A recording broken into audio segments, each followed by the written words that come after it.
Use a cementitious backer board or an uncoupling waterproof membrane depending on your subfloor and moisture risk.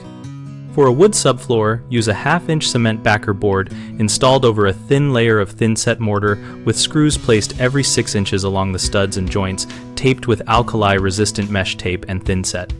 This gives a rigid, stable surface that resists movement and prevents tile and grout from cracking. On concrete slabs, consider a bonded waterproof membrane or an uncoupling membrane like Ditra installed directly over the slab to manage moisture, vapor, and prevent telegraphing of small cracks from the slab into the tile. If you need thermal or sound insulation, add cement board over a layer of extruded foam board rated for tile backers and use an appropriate adhesive that bonds foam to the substrate, then cement board to the foam.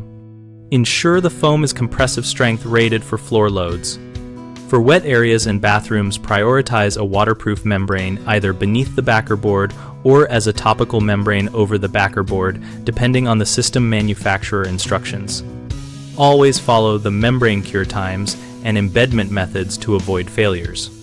When replacing existing damaged subfloor, remove any soft or rotten plywood and sister joists if necessary, so the new underlayment is supported on solid framing, and fasten boards to minimize deflection to the long-term industry standard of less than 1/64 inch over 6 inches.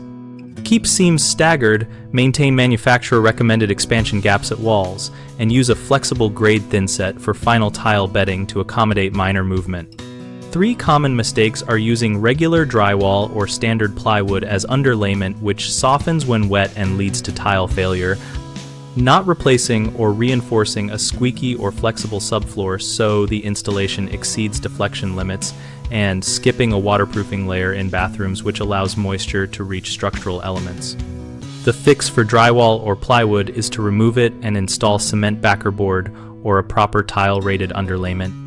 For a flexible subfloor sister joist, or add a layer of exterior-grade plywood or an engineered panel to bring deflection within acceptable limits, then install your underlayment. If waterproofing is skipped, apply a bonded membrane or an uncoupling waterproof membrane and follow the flashing details at drains and transitions to ensure continuous protection. We run bighomeprojects.com, where we help homeowners find trusted local contractors and contractors find job opportunities that match their skills and service area.